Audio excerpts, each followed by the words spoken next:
Good evening, everyone. Thank you for joining us for the Pickering neighborhood presentation.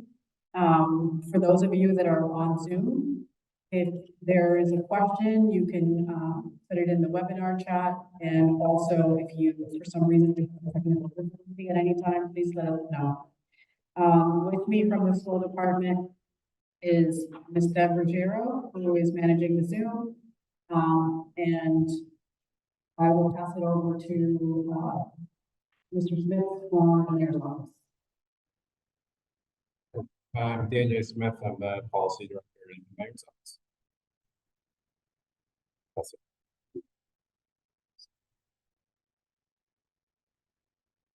My name is Brian Rosie, managing consider construction. My name is Terry Ross. I'm the project superintendent of the city.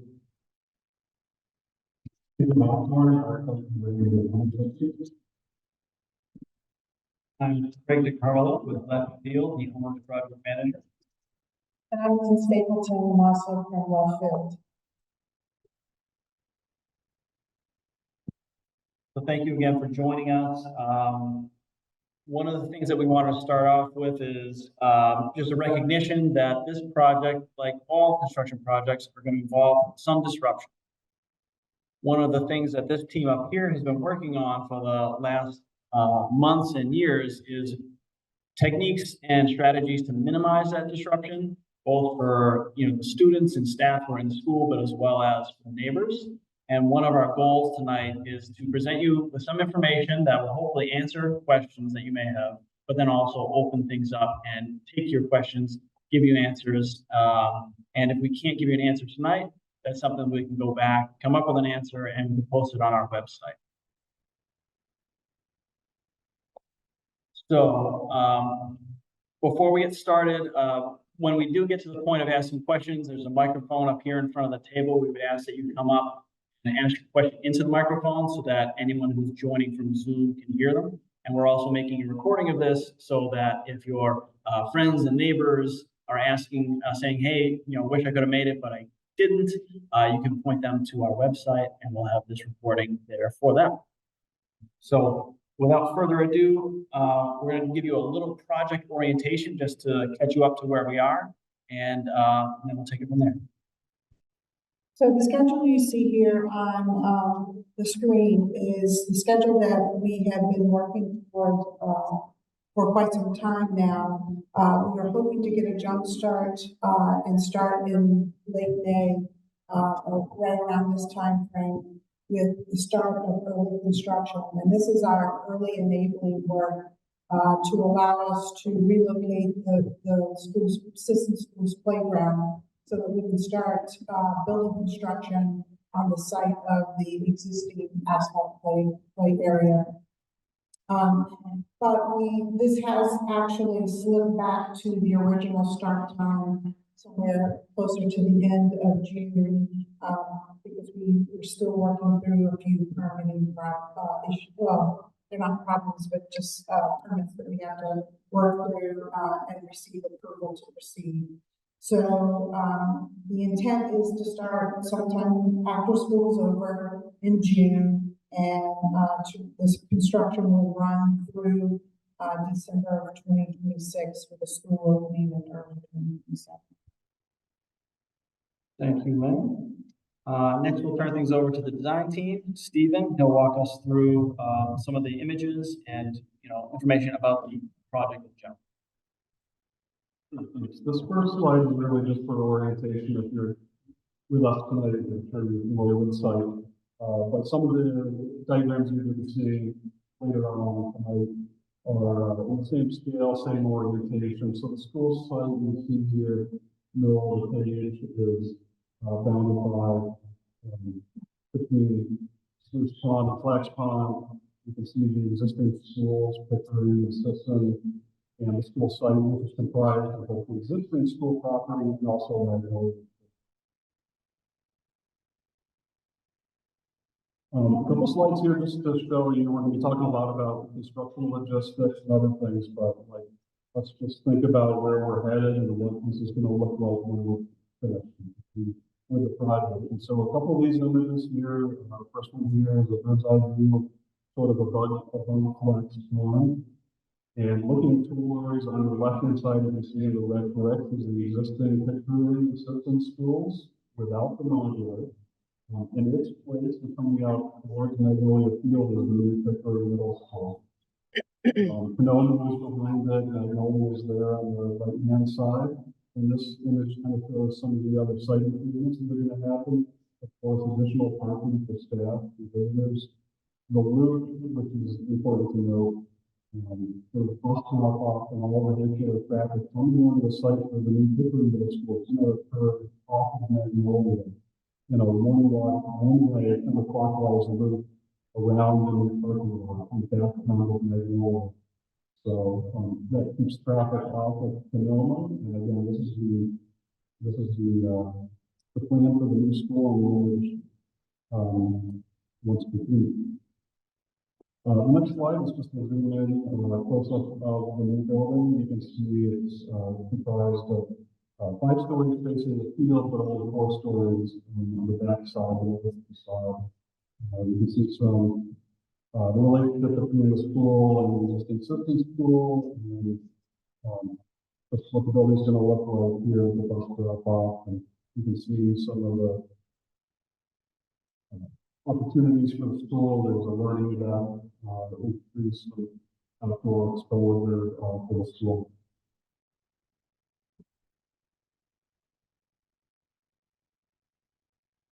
All right, so the next slide here is the configuration for the project.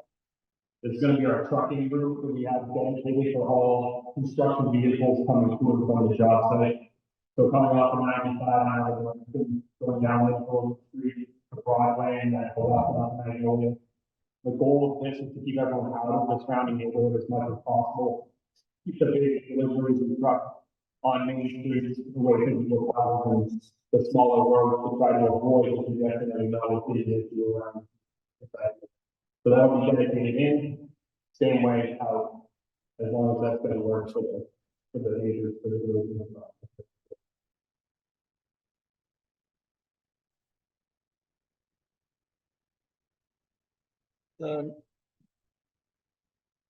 The next few slides, we've got our diagrams that Consigli has put together called logistics plans.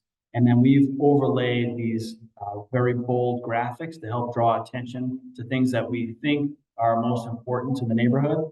So that being like where people visiting or working at the school are going to park, where construction vehicles are coming into the site and leaving the site, and the line of the construction fence, which will change over time over the course of the project. So that's the blue is parking, the yellow is construction entrance and exit, and red is construction fence. So now Brandon or Pierre is going to go through and show us what the site looks like at the various phases. So on the next slide, you'll see, so this is the initial setup that will happen when we first mobilize. We will be coming in and out of Broadway as minimal as we can, but it all depends on some permit approvals. The goal is to always Magnolia, but in this initial phase, there will be time where we'll be coming off of Broadway. This would last probably some 3 months or so. We're in this phase where we're starting to just work on the parts. Next slide, as we get into the actual construction of the building, you'll see the fence on the upper side, on the normal side gets bumped up. We take a little bit of that, basically all the trailer space. And at this phase, we're going to do after the building, the buildings are already down, the trailers are already down, the foundations, concrete trucks, a little bit of this speed, a lot of car trucks in this phase. Again, at this point, main traffic is off Magnolia. Should be no issues about where the trucks are. We have a very big site, so as far as trucking idling, we'll allow the idle on site. Next phase, we're into the supportive excavation. So this is not too loud work either. It's just going to be the big sheets, riveted sheets. It's going to get pounded down to the ground. So that's going to happen during this phase. Again, everything's coming off of Magnolia, so there's no disruption at all to Broadway. At this phase, we've already turned over to Temple Park, so we will never come off Broadway, just everything off of that going.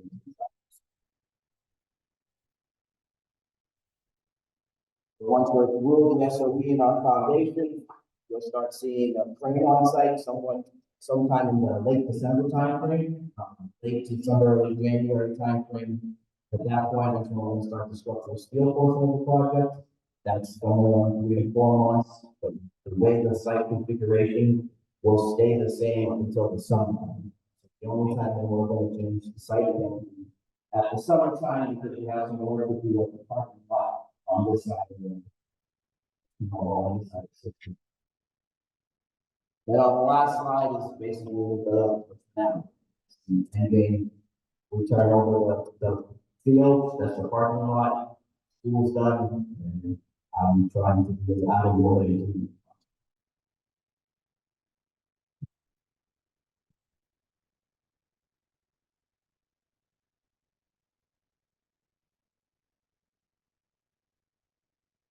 We want to highlight some special considerations that we took under consideration as we went through the development of our plan. So we mentioned multiple times dedicated entrance, Magnolia, we got going out of the rest of the neighborhood. Office Canova, we know that we have school day to day, trying to ensure that we have as minimal impact as we can. Typical construction site hours, which is 7 to 3:30 every day, with the goal of avoiding start and stop school days. So we try to be into the site beforehand.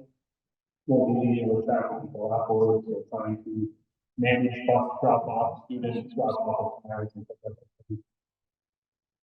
If there is some sort of out of typical hours, work that needs to happen, whether it be a Saturday, or something that's a little later than normal, I believe Trevor is looking at some sort of notification system that a footboard being passed around. That could be a avenue that everyone is making aware, so there's no surprise to the neighbors. Hey, we're starting to work on a Saturday for 2 weeks in a row. Again, we'll all be in accordance with the city's noise ordinance requirements, so it won't be something done very early in the morning, whatever the requirements are in the city.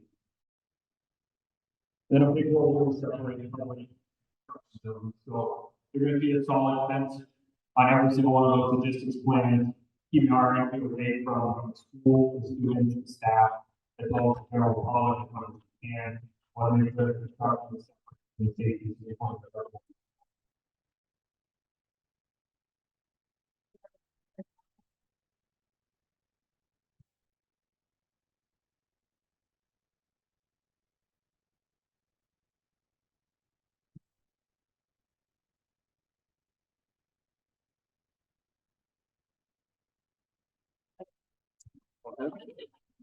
All right. Next item on here is something that any auditing neighbor is going to see something about soon. The city did have us engage a company called HSI to offer at no cost to you a pre-construction inspection.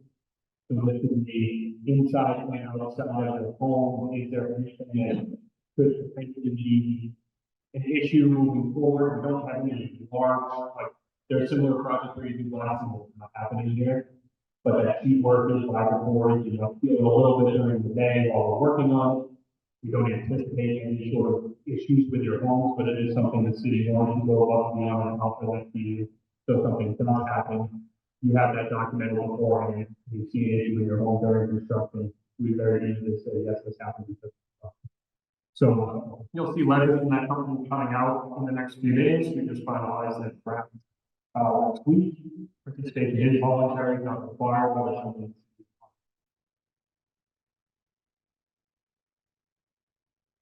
This next sheet is an overlay of the general addresses where that pre-construction survey is being offered.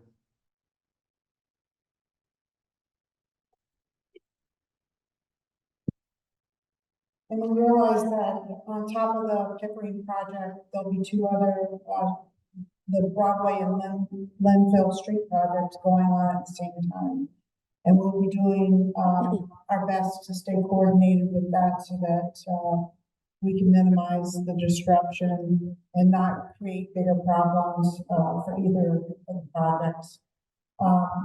The city will be providing weekly updates, on their website for the Linfield Street construction, and it is estimated to be complete by June of 2025. They're currently milling and paving the road. The Broadway Street project, started this month. I'm not sure of the duration of that project. Do you know, Don? But we'll be reporting on that, and we'll be working on deliveries and things to the construction site around, those two projects. And then, last, we want to pitch our website. So I think that's our number one way of communicating what's going on with the project. It's Pickering, msbuildingproject.com. We also have a YouTube channel, so if you want to watch this video or videos of other presentations, that's always available. There is a frequently asked questions page on the website. So any questions that come up tonight, we'll type them up, we'll add them, so that everyone else can also see the answers. There's a contact us button. So if you come up with a question or you see something that's concerning, you can email us. That goes to me and a couple of other folks at Left Field, and we'll talk to the appropriate parties to get you an answer. And similarly, we can email you back directly, but then also if it's a question we think others will be asking, we'll add it to that FAQ. Oh, and the website is translatable into 5 languages. Up in the upper right-hand corner, you just click on the one you want to use and one you want to view, and it automatically translates. I'll also say we're looking to try to, add a subscribe button so that if we have any notifications that we want to send out to anybody who's subscribed by giving us their email address, we'll be able to shoot out information, whenever we have anything different that's happening on site. With that, we'd like to open up the floor to your questions. So if you do have a question, come on down to the mic and we'll do our best to answer it.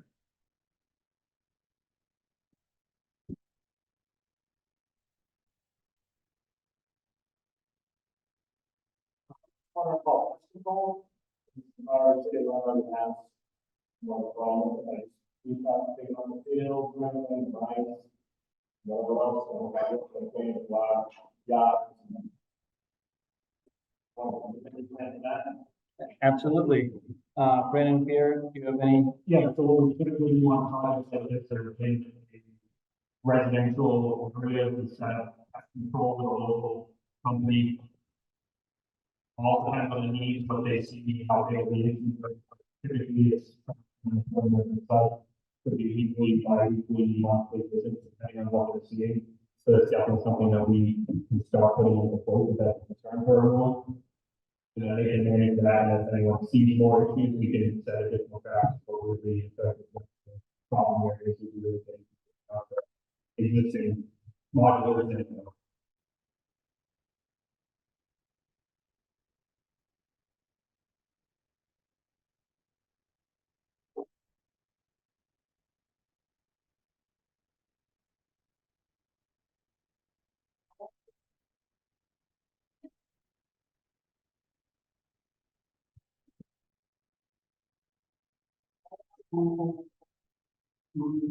Taking Celestia, and she delivered, right? And has been to be with our manager and secretary that we have a manager.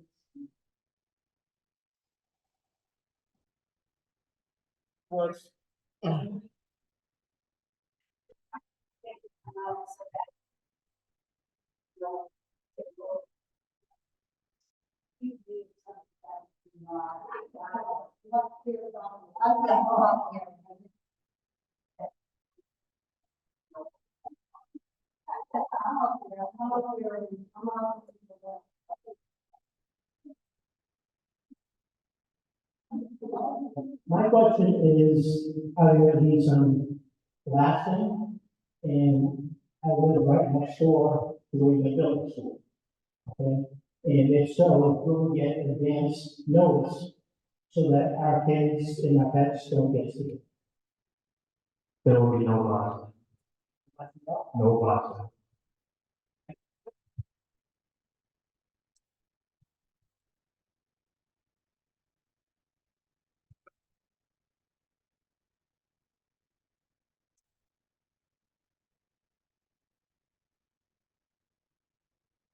I don't have any questions. Any questions on that? I keep asking. Yeah. All right, so I just want to know what happens if there is the extra property. Because some of us have really old. Now, all not so very. So that's generally divided into third party companies. I'll be sure if we can, they'll have a contact information for that company, we go direct to them. And they'll come back and take a look at it again, compare all the old information, stuff, data, report back to the city to say, hey, yes, it was here before, and tell about X, Y, Z and happens, and then now we're trying to go through the process there. Keep separation between someone from the project coming up looking at it, make sure someone completely independent. Make sure that they look at the issue.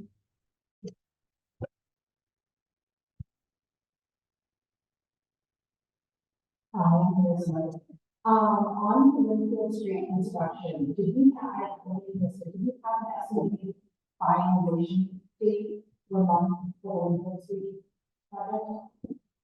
Yes, it was June 2025. Awesome. And then would the, when you refer to the website for the driveway to be updated, was that the program in this building website or the separate?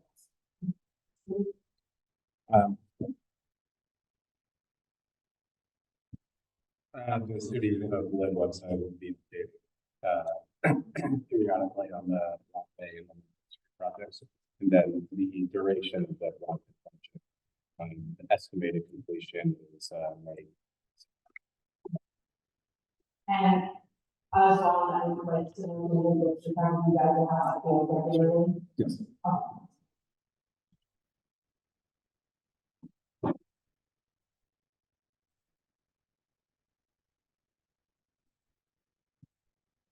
Can you make sure that you speak as close to the mic as you can? The people online, are saying they can't. So, Medicare, you know, to share the school, we were recently informed that we were going to have a change in our time of the construction. We really want to know how it's going to impact everything and who the staff. 90% of the people from the field, we were wondering the parameters of why we want to change to start that and make sure that we can see the project and walking all the way from the back. And we will go all the way to the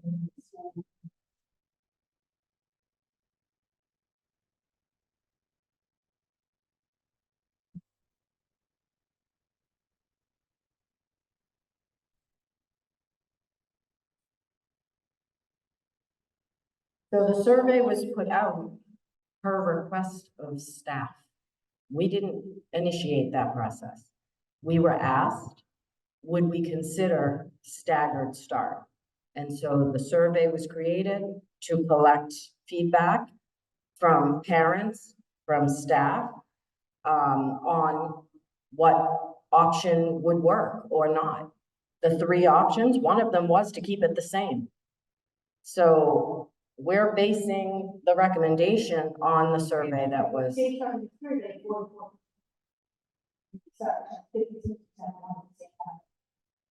and a lot of, you know, children who are young to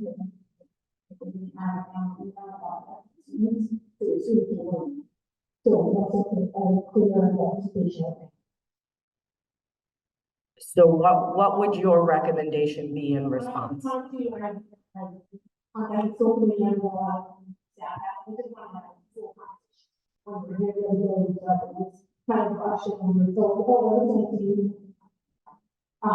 just felt rushed on, yeah, as a staff, I mean, I did not have a staff. Here's a survey, what do you think? And we said, you know, the numbers we had, so we did another survey ourselves, just to see how our staff felt, not one school. And I can tell you the results, so we pulled the teachers and we had 9% saying we thought about, we have to do all of the concerns about safety of children, start climate change, the district, so many things. I have to send a letter to the school committee or even now. I would say send it to the superintendent. Absolutely. But for the concern of families and the staff. There was definitely a concern expressed, prior to this also regarding the traffic pattern.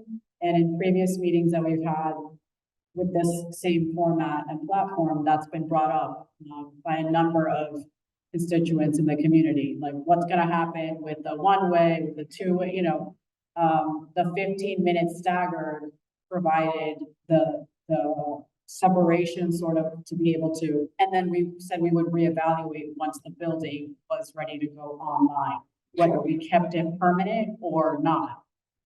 The way the traffic pattern is going to, it's gonna create traffic jams if we leave the times the same. And then we did our things we can use to show that around. I accept. Right, so what will happen after is that we'll get complaints about the traffic jams and how we can't separate one school entry time from the other. And so that's why it makes sense to support that decision, but we're happy to discuss it further, and please definitely send me a copy of the letter. Thank you.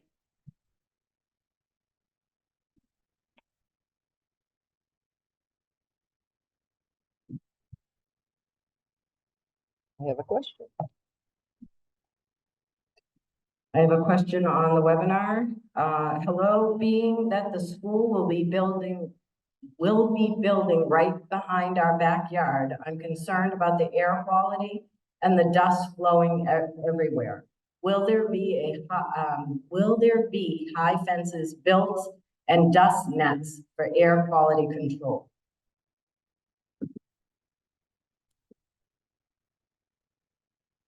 The fence height is 6 feet. So, standard height is 1.5. That part of the fence itself will be sound barrier, more of a sound. As far as air quality, we do have a stringent air quality program both for when we're in the outside phase, where digging, moving dirt, and when we're inside the building. So, plenty of measures as far as water, dust mitigation that we do. Possibly go down a handful of things based on. We'll absolutely monitor that and all.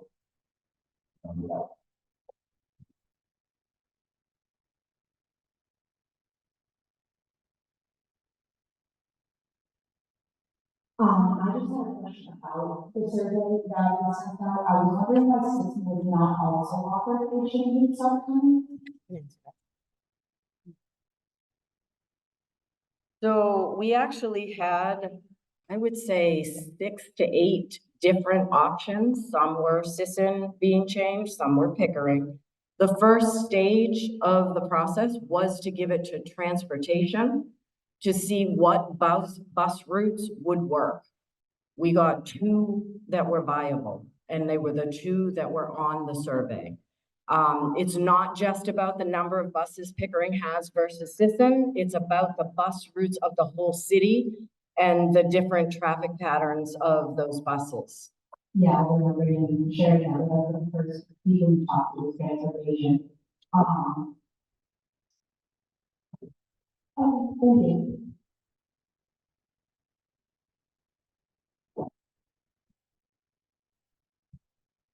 That being said, I just want to reiterate that a large consideration right here is making sure students are able to get in on the buses safely and that transportation can actually meet, the demands of what we're asking them to do. And that definitely, plays a large role, regardless of, what happens with the survey. We want to take into consideration everyone's input, but it becomes difficult when we're also working around the constraints. Totally understandable, definitely want a schools in Lynn, a lot of people in Lynn, very tight traffic. A follow-up question would then be, what could we do for the teachers to, and for the students who show up early to school and are not able to access the cafeteria for all of the early? if we were to use a late start time, we would end up being outside longer. Would we have any stipends in place for teachers to pick up early shift and do like a day week? Not just the contractual opportunity. Yes, absolutely. We've considered that, and we know that that's, you know, a possibility of what we would need to do to make sure that students are appropriately supervised. And would it be limited just to the cafeteria or are we anything else allowing? Because we don't have a laboratory right now, it's under construction. So that would be requiring students to either, you know, you can wait outside the front door or wait inside the camp. But we currently have students who linger in the parking lot and I'm afraid of getting hit by a car. Absolutely. So what we want to do first is make sure that we're looking at what are those constraints that we were mentioning earlier. What's the best decision, right? To make sure that students are, and then put into place some of these, actual steps that would need to be taken, but we're also need to plan with your, principals. Yeah, absolutely. Right, to make sure that logistically, we're not missing anything and that we're considering all things, as you're discussing them. One thing I'd like to add is that we also consider extracurricular activities. We encourage a lot of students to participate, but a lot of them have an issue of not getting away home and not being taught how to navigate the bus system. They usually just hop one route to and from school. And just the language barriers that we have with our adult students who do arrive too early, don't go to the path, don't understand how to get to that door, and wait till they're in the building, walk around the building to show them the path to the doors. So my goal is to hopefully make it as accessible and shady for the 26th graders. Because as I said, right now is already a long term, the system, to teachers versus the locker times. And so I hope all those also. Thank you. Thank you.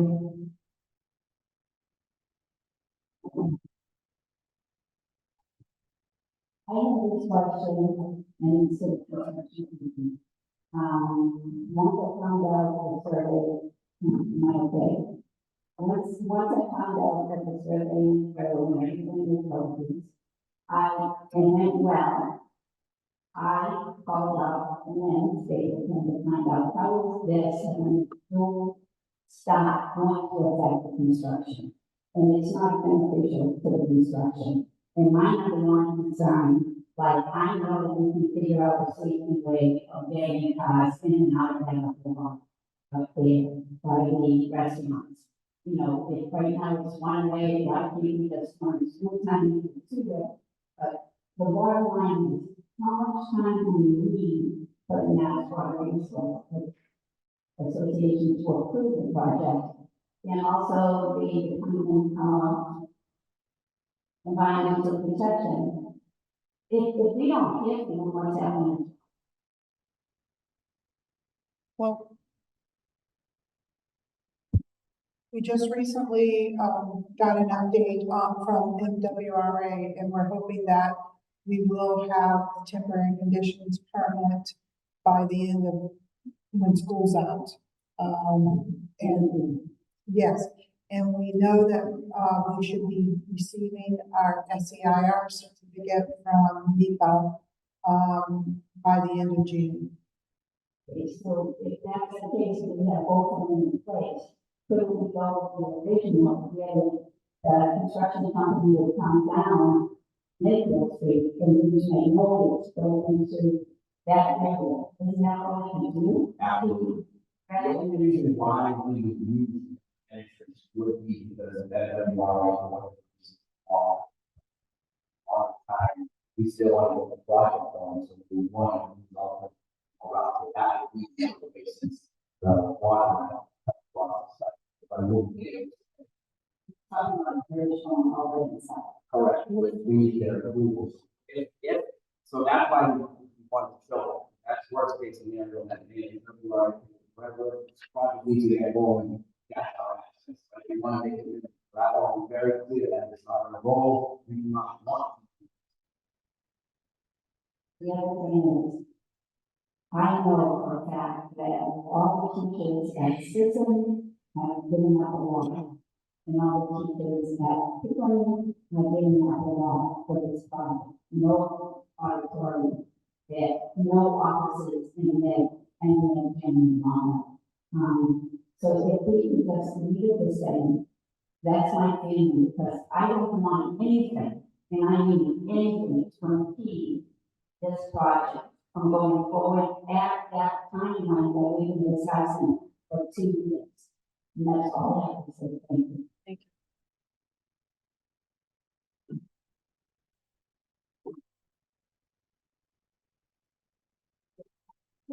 At the, on the website, now for next year, are you going to be able to take your child into the schoolyard from Magnolia or Oklahoma? How are you going to get the first and second graders into the schoolyard? Does it have to be the front entrance here? Yes, it will. It will happen in the front entrance. We will have, but we will have construction activities happening throughout the current Magnolia Park and where the existing libraries are. That entire area will be constructed. So the only way in will be through here. Correct. What's going to happen with the old, Pickering? The old During construction or after? building, after. Is it coming down or no? It's just gonna sit here? I'll take this one. Current Pickering will be, my understanding, and Danielle, please correct me if I'm wrong. It has been said that it will be used as swing space. Sisson will acquire the gym, the cafeteria, probably the auditorium, because Sisson does not have those amenities as an elementary school. And so once Pickering gets their beautiful new building, we want to make sure that Sisson has those amenities. Some classrooms, because if we're going to the auditorium, any classrooms or offices that kind of are in front of that would probably be part of Sisson. The remaining building would be swing space for when other buildings are being built. If it's, I'm going to use just as an example. This is not real. Let's say Aborn School was going to be rebuilt. There's nowhere for the Aborn children to go. You can't build on the same site. So ideally, they could be bused into the swing space while that building is being rebuilt and then go back when it's done. So that's the thought process, but there's a bigger plan that the city has around elementary schools and making elementary schools that are really what our kids deserve. And so that's why I said the Aborn example, it's not a real example, it's just an example.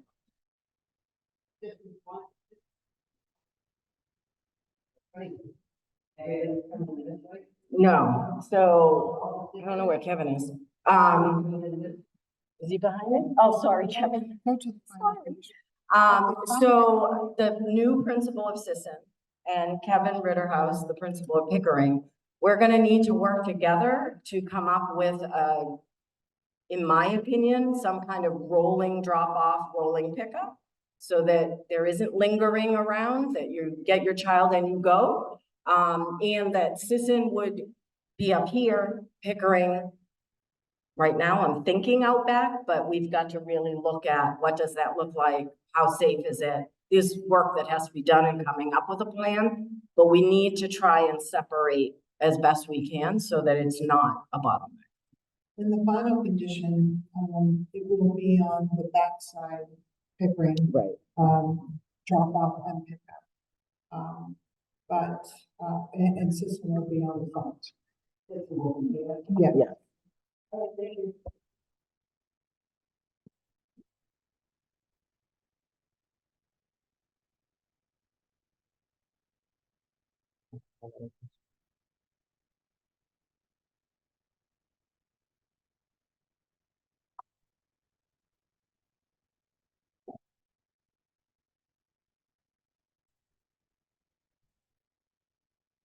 All right, those were all great questions. We thank you for coming tonight. There are no more questions online. So if we don't have any more here, we can call it a night. Again, the website is available. Click on the contact us button. Send us any questions that way. The moment you say, I wish I had asked that, we'll get your response. And, no, anything else from the panel? No, thank you all for coming. Thank you for the technology support. Thank you, Mr. Riverhouse, for letting us use your gymnasium. That's it. Thank you. Thank you. If anyone has any individual questions you want to ask, we'll be hanging around for a few minutes, so feel free to come on up and do our best.